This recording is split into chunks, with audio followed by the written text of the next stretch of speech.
नमस्कार मित्रों। आज हम आपके सामने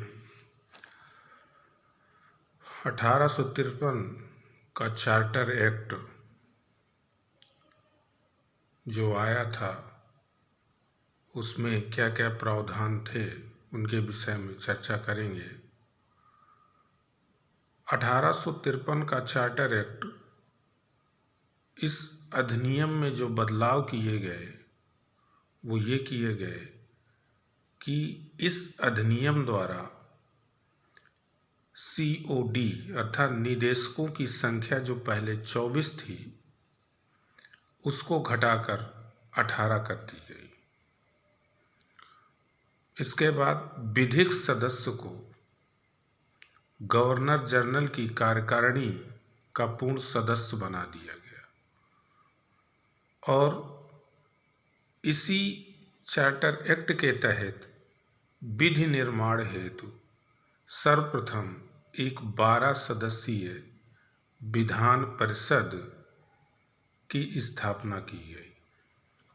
इसी चार्टर एक्ट के तहत यानी 1853 के चार्टर एक्ट के तहत विधि निर्माण के लिए एक 12 सदस्यीय विधान परिषद की स्थापना की गई। कंपनी के कर्मचारियों की नियुक्ति का आधार इसी चार्टर एक्ट के तहत प्रतियोगिता परीक्षा को बनाया गया।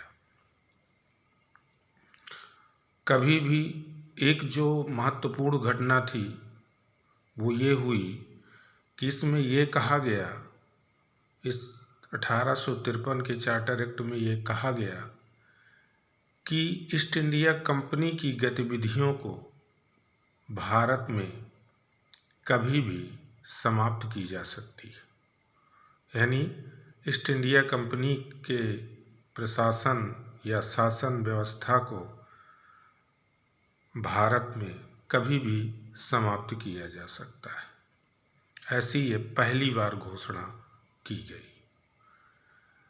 निदेशकों की नियुक्ति पहले कोर्ट ऑफ प्रोप्राइटर करते थे, लेकिन अब नियुक्ति प्रतियोगिता परीक्षाओं के आधार पर होगी। यहीं से ICS का जन्म होता है। यानी जो आज के युग में IAS होते हैं, ब्रिटिश काल में या ईस्ट इंडिया कंपनी के शासनकाल में वही ICS हुआ करते थे। इनकी नियुक्ति का जो पहले प्रावधान था वो कोर्ट ऑफ प्रोप्राइटर करते थे, जो ईस्ट इंडिया कंपनी के शासन संचालन में सहयोग के लिए नियुक्त करते थे। इसके बाद इसमें अन्य चीज़ों का जो विस्तार हुआ वो ये था कि भारतीय कानून को संचित और संहिताबद्ध करने के लिए एक विधि आयोग की स्थापना का प्रावधान किया गया, लेकिन इसको कार्य रूप में परिणित नहीं किया गया। ये ठंडे बस्ते में पड़ा रहा। इसके बाद हम आते हैं 1858 का अधिनियम, जो 1857 की गदर के बाद बदली हुई परिस्थितियों में ब्रिटिश संसद ने 1858 का अधिनियम पास किया। चूँकि 1853 के एक्ट में ये पहले कहा जा चुका था कि ईस्ट इंडिया कंपनी की सक्रियता भारत में कभी भी समाप्त की जा सकती है। इसी उपलक्ष्य में 1857 की घटनाओं को मद्देनज़र रखते हुए 1858 का एक्ट लाया गया, जिसके तहत भारत में ईस्ट इंडिया कंपनी का प्रशासन समाप्त हो गया और सीधे भारतीय प्रशासन क्राउन या ब्रिटिश संसद के अधीन हो गया। 12 फरवरी 1857 को ब्रिटिश प्रधानमंत्री पाल्मस्टन ने एक विधेयक प्रस्तुत किया, लेकिन यह विधेयक संसद में पास नहीं हो सका और जिसके कारण उनको इस्तीफा देना पड़ा। ये पहली घटना थी जो किसी प्रधानमंत्री को भारतीय मामलों पर अपने पद से इस्तीफा देना पड़ा था। चूंकि इस्तीफा देने के बाद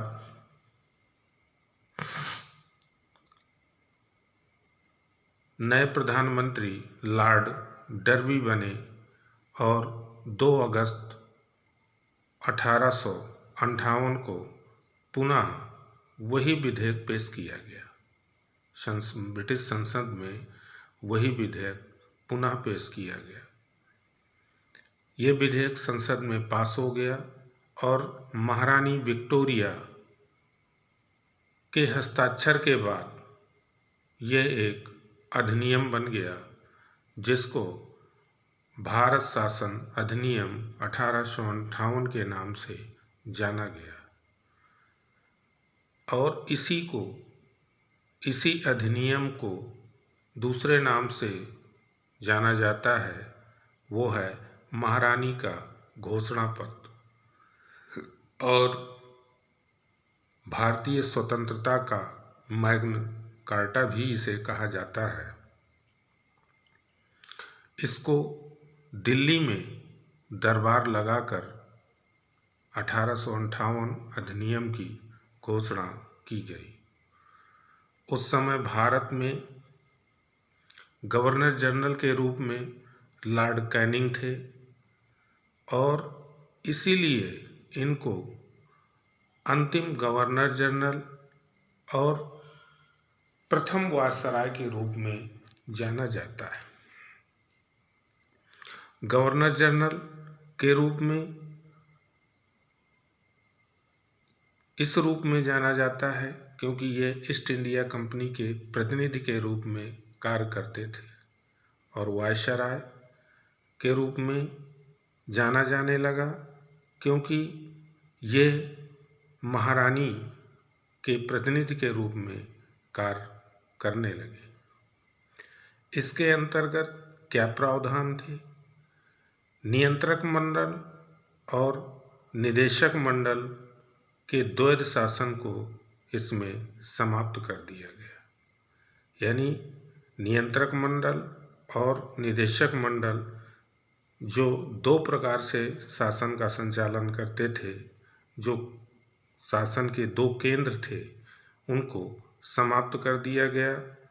निदेशक मंडल को पूर्ण रूप से समाप्त नहीं किया गया। इनके अधिकार तो छीन लिए गए, लेकिन इनको समाप्त नहीं किया गया। दूसरा, कंपनी के शासन को समाप्त कर दिया गया। भारत सचिव का नवीन पद गठित किया गया। सचिव के सहायता के लिए भारत परिषद का गठन किया गया, जो कार्य इंग्लैंड में रहकर करते थे। भारत परिषद में कुल 15 सदस्य थे,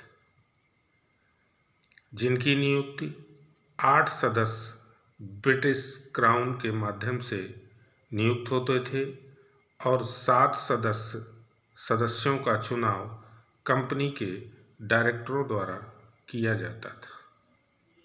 भारत परिषद के सभी कर्मचारियों का और भारत सचिव का वेतन भारत से ही जाता था। सदस्यों को पद से हटाने का अधिकार ब्रिटिश संसद को था। भारत सचिव भारत परिषद का अध्यक्ष होता था और यह ब्रिटिश पार्लियामेंट का सदस्य भी होता था। इसके अलावा इसमें जो और प्रावधान किए गए वो ये थे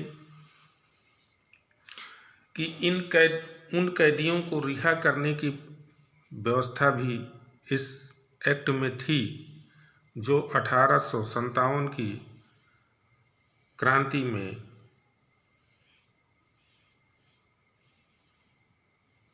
गिरफ्तार किए गए थे और जिन पर हत्या का अभियोग नहीं था, ऐसे लोगों को रिहा करने का प्रावधान इस अधिनियम में किया गया था।